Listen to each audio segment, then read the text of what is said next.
So hear me out, but there is something to be said for protecting Canadian culture.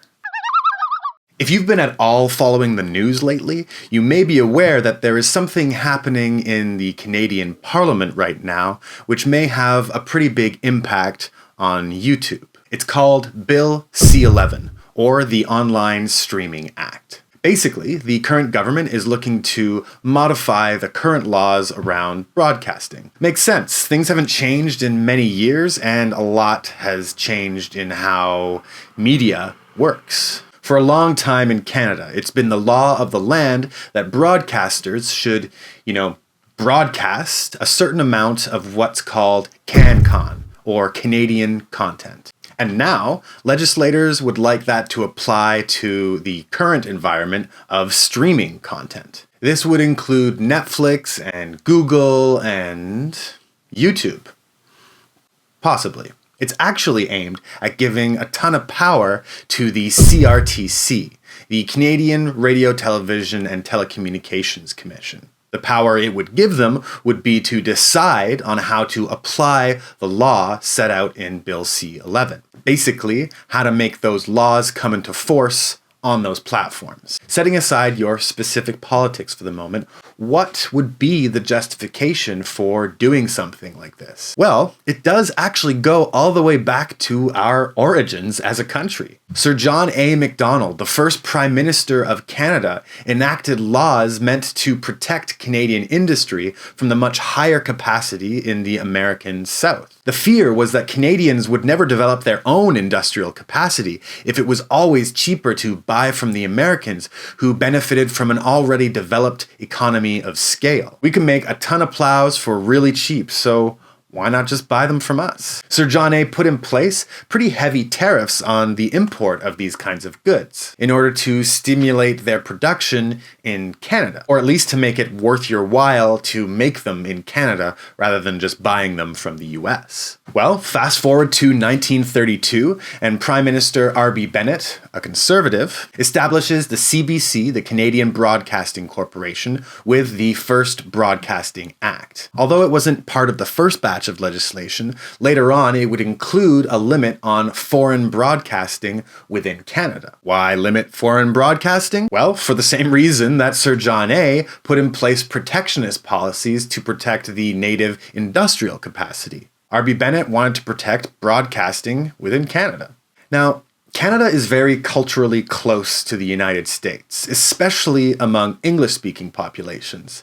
But we're also very uncomfortable with that fact. Talking to an average Canadian, you'd be excused for thinking that Canada was in some sense morally superior to the United States, or at the very least, completely different. Whether or not that's true, and I think it's certainly worth exploring in some detail, it belies the fact that Canadians are pretty anxious about being subsumed, being absorbed into the cultural fabric of the United States. Further than that, I don't really know any Canadians who would be interested in annexation to the United States, though I am told some exist. We are, by and large, proud of the fact that we are not American. With everything that's been going on down south lately, that is only more and more so the case. And so the Broadcasting Act is meant to ensure that while industrial capacity seems to be doing fine, the much more complex and fluid cultural capacity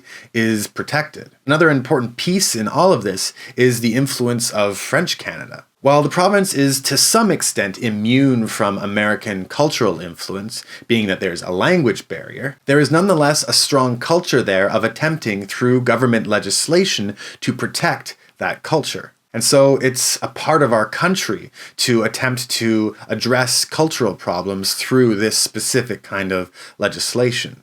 And there is something to be said for attempting to protect Canadian culture. While it may not be the most impressive claim to a national identity, it has been part of us since our beginnings. New France was constantly in conflict with the 13 colonies. The Loyalists are, in some real sense, a counter-revolution to the United States. They rejected what the Americans hoped to be through their revolution. And I don't think that's a bad thing.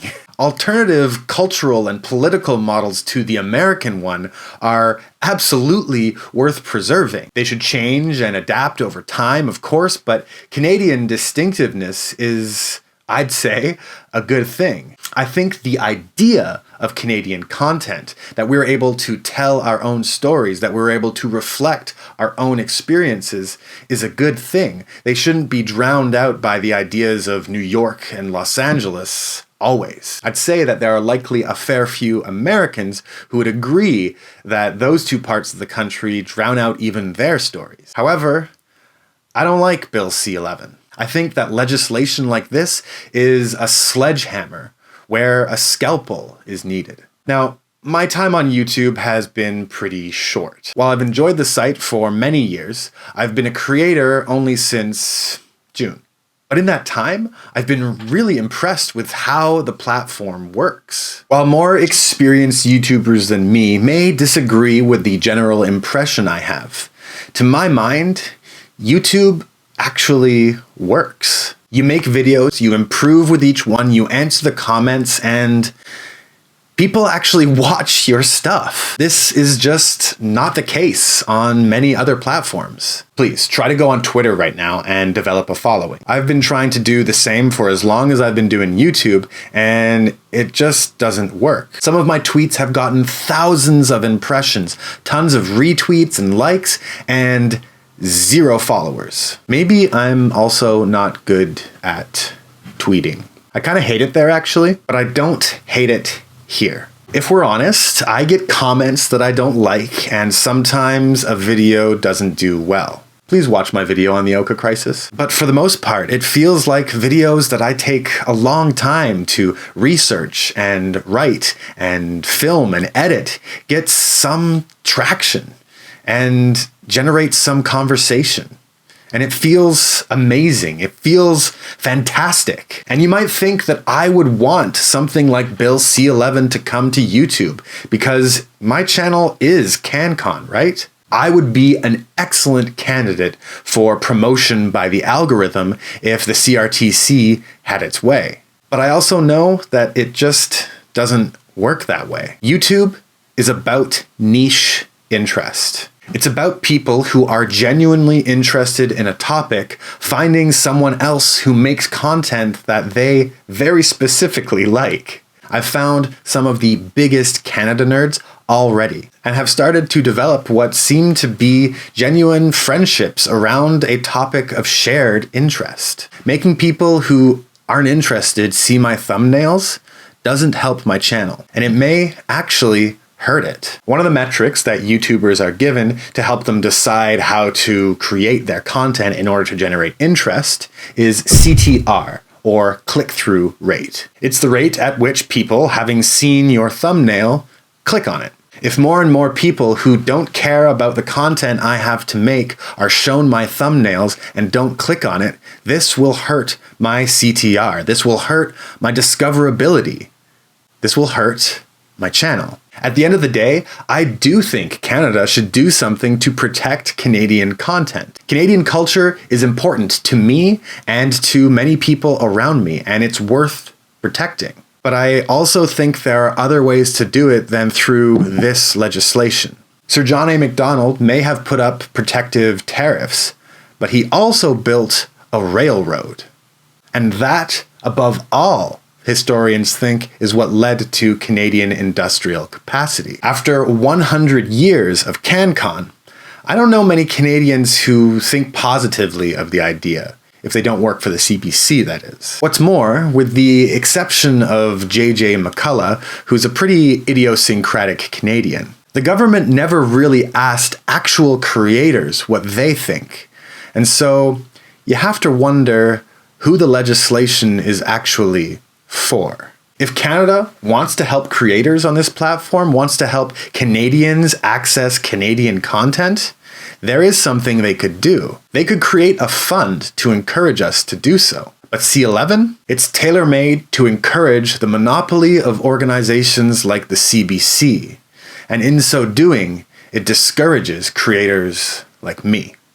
Alright, thanks for watching. I hope that you've gotten a better sense of at least why I am not pro Bill C-11. You can always contact your local MP if you'd like to do something about it. If you don't know who that is, I've left a link in the description for you to find out. Lastly, I'd like to thank my patrons. Without you guys, it would be a lot harder to do this channel simply because you inspire me to keep on going. The fact that people are willing to give me money every month makes this feel even more so like a worthwhile endeavor. So thank you to Fran, Danny, Robert, Patty, and Paul.